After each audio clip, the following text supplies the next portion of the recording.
Hello bachcho, let's read this question. The question says, if n objects are arranged in a row, then number of ways of selecting three objects so that no two of them are next to each other is option A, n minus 2 multiply n minus 3 multiply n minus 4 divide by 6, option B n minus 2 C3, option C n minus 3 C3 plus n minus 3 C2 and option D none of these. इस question में हमें बोला है कि हमारे पास n object है, उसमें से हमें 3 ऑब्जेक्ट सिलेक्ट करने हैं और ऐसे 3 ऑब्जेक्ट सिलेक्ट करने हैं कि वो साथ साथ नहीं है, कोई भी उनमें से एक दूसरे के एडजेसेंट नहीं है और इसके कितने वेज है ये हमें फाइंड करने हैं. And the four options are given to us. So firstly we see the key concept to solve this question. इस क्वेश्चन को सॉल्व करने के लिए हम कंसेप्ट यूज करेंगे that if we have n objects and we have to select r out of them. अगर हमारे पास n ऑब्जेक्ट है उसमें से हमने r सिलेक्ट करने हैं, सो उसके नंबर ऑफ वेज क्या होते हैं? Number of ways to select r objects out of n is ncr, which is equals to n factorial divide by r factorial n minus r factorial. So यहाँ से हमारे पास ये वाला कंसेप्ट है. One more concept that we use is ncr plus ncr plus 1. अगर हमें ऐसे दिया हो, that is दोनों की ये जो n वाली टर्म है ये सेम है, जो ये यहाँ पे c के साथ यहाँ r है, यहाँ r प्लस 1 है, मतलब एक से डिफर कर रहा है, तो ये हमारे पास होता है n प्लस 1, n एक नंबर इंक्रीज हो जाएगा c, r और r प्लस 1 से जो भी बड़ा होगा वो यहाँ आ जाएगा r प्लस 1. तो ये एक फॉर्मूला है. One more formula that we use in this question is a plus b plus c plus d and so on. मान लो ऐसे हमें कोई इक्वेशन दी है till r terms तक दी है. This is equals to n. तो इसमें number of non negative integral solution कितने होंगे? दिस इज इक्वल्स टू, यहाँ पे जो भी नंबर है जितने भी इक्वल टू के बाद वो यहाँ लिखेंगे, प्लस जितनी टर्म्स है माइनस 1 सी जितनी टर्म्स है माइनस 1. इस फॉर्मूला को भी हम इस क्वेश्चन में यूज करेंगे. This question is of moderate level. We use this concept and let's solve this question.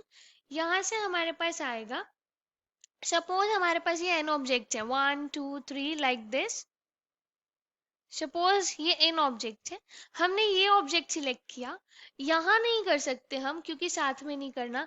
हमने यहाँ पे कुछ छोड़ के, एक या दो नंबर छोड़ के, एक दो ऑब्जेक्ट छोड़ के फिर कुछ सिलेक्ट कर लिया, फिर यहाँ पे कुछ सिलेक्ट कर लिया लाइक दिस. तो यहाँ पे हमने कहा कि फर्स्ट ऑब्जेक्ट सिलेक्ट करने से पहले जो भी ऑब्जेक्ट है यहाँ तक वो x है. फर्स्ट और सेकेंड एडजेसेंट नहीं हो सकते, तो इन दोनों के बीच में भी कुछ ऑब्जेक्ट होंगे वो y है, और सेकंड और थर्ड भी इनमें भी कुछ ऑब्जेक्ट होंगे वो z है, और यहाँ पे हमारे पास थर्ड के बाद भी कुछ ऑब्जेक्ट होंगे उन्हें u बोलती है. अब ये हमारा जो फर्स्ट ऑब्जेक्ट है और सेकंड ऑब्जेक्ट है इनके बीच में y ऑब्जेक्ट है, ये कभी भी साथ नहीं हो सकते, तो y जीरो नहीं हो सकता. y is always greater than equal to 1. Similarly for z जो है वो भी हमेशा 1 या 1 से बड़ा होगा, क्योंकि इसमें इन दो ऑब्जेक्ट्स को सिलेक्ट करने में हम एडजेसेंट नहीं सिलेक्ट कर सकते, हमें कुछ ना कुछ ऑब्जेक्ट्स लीव करने पड़ेंगे. और जो x है वो यहाँ तो जीरो होगा क्योंकि हम पहला ऑब्जेक्ट भी उठा सकते हैं या फिर बड़ा होगा जीरो से, तो x इज ग्रेटर और equal to zero. Similarly for u, हम लास्ट ऑब्जेक्ट भी उठा सकते हैं, तो u जीरो भी हो सकता है कि इस ऑब्जेक्ट के बाद कुछ ऑब्जेक्ट ना हो, और u जीरो से बड़ा भी हो सकता है, u is greater than equal to zero. यहाँ से हमारी ये कंडीशंस आ गई और हमारी इक्वेशन क्या बनी? x plus y plus z plus u is equals to, total हमारे पास n ऑब्जेक्ट्स थे, इस x y z u में हमने ये 3 ऑब्जेक्ट्स जो सिलेक्ट किए वो हमने इसमें इंक्लूड नहीं किए, तो -3 होगा यहाँ पे. यहाँ से हम अगर देखें y वाली स्टेटमेंट हम लिख सकते हैं y minus 1 is greater than equal to 0, z minus 1 is greater than equal to 0, और यहाँ से हम कहते हैं y माइनस ए को a लेट कर लो और z माइनस 1 को b लेट कर लो. सो ये आ गया x प्लस y को लिख सकते हैं a प्लस 1 प्लस z को लिख सकते हैं b plus 1 plus u equal to n minus 3. तो हमारे पास इक्वेशन बनी x plus a plus b plus u is equals to n minus 5. अब इस इक्वेशन में जो ये ए बी एक्स यू है, ये सारे greater than equal to zero है।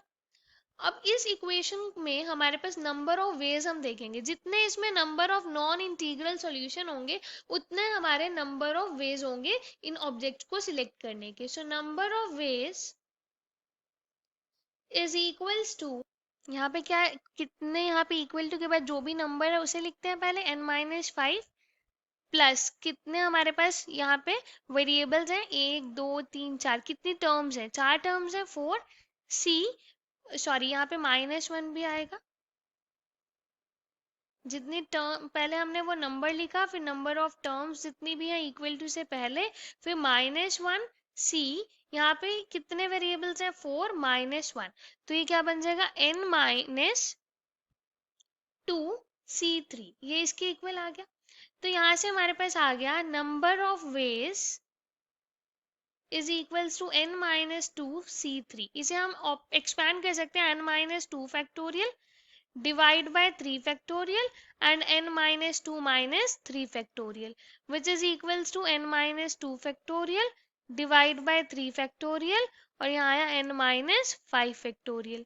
So this is equals to n-2 multiply n-3 multiply n-4 multiply n-5 factorial, and this divided by 3 factorial होता है 6, और यहाँ पे आएगा n-5 factorial, ये हो गया cancel, which is equals to n-2 multiply n-3 multiply n-4 divided by 6।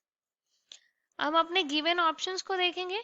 हमारे पास जो ऑप्शन गिवन है ए और बी, ये तो हमने देखा कि दोनों आंसर आ रहे हैं। अब सी वाले को चेक करते हैं। जो भी सी ऑप्शन है वो है यहाँ पे n-3 C3 plus n-3 C2। जब हम इसको सॉल्व करेंगे we get this is equals to n-3 same है, यहाँ पे +1 हो जाएगा, सी 3 और 2 में से जो बड़ा है वो आएगा 3, this is equals to n-2 C3। तो ये हमारा सेम आ रहा है जो हमारा आंसर आ रहा था, ऑप्शन सी हमने लिखा और ये हमारे पास जो आंसर आ रहा था वहां पहुंच गया। दैट मीन्स ये जो ऑप्शन है ये भी ट्रू है। So the final answer is option A, option B and option C. Hope you understood it well. Best of luck. Thank you.